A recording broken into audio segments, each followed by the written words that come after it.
Chief Meteorologist Richard Scott has been watching Matthew, and wow, this has impacted a lot of people, Richard. We have some video, I believe. Yeah, from Daytona Beach, Florida. This is from earlier this morning. In fact, check it out here. I'll hit play. You can see the surf actually coming over the bridge here.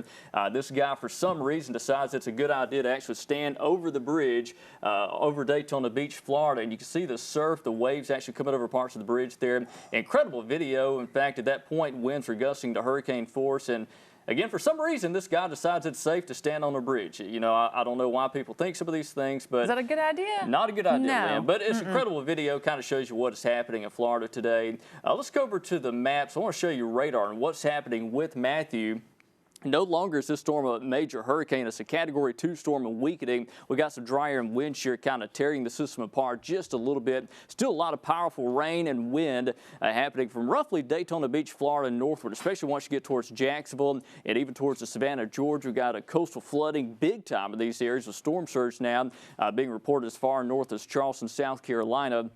The winds with this storm, 110 miles per hour. And I want to mention this storm itself, it's off the coast, the center of that. It has not made landfall. We were expecting this to come inland over Florida, producing catastrophic damage. Well, fortunately, the core of the storm, the strongest winds remain out to sea, just east of the Florida coastline. Either way, still a lot of damage across Florida and even Georgia, but the strongest winds have been just off the coast. We got winds of about 50 to 60 miles per hour in Jacksonville currently. Winds around Daytona Beach in the mid to upper 40s. But again, you see the strongest winds just off the coast. It has been an incredibly close call for Florida and Georgia, but still got some problems with wind damage and extreme storm surge as well. But here's the path of the storm. Notice through the Bahamas here, just getting very close to Florida, close enough to cause quite a bit of damage. If this center of the storm would have been about 30 miles further west, we would have catastrophic damage across much of East Florida. That did not happen. We still got damaging winds, though.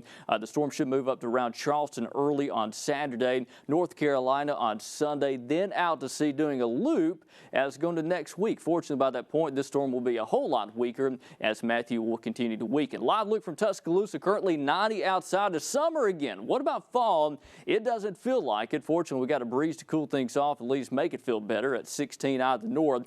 That's around the backside of Matthew. No cloud cover across Alabama. We need some rain bad. We got a serious drought across Alabama.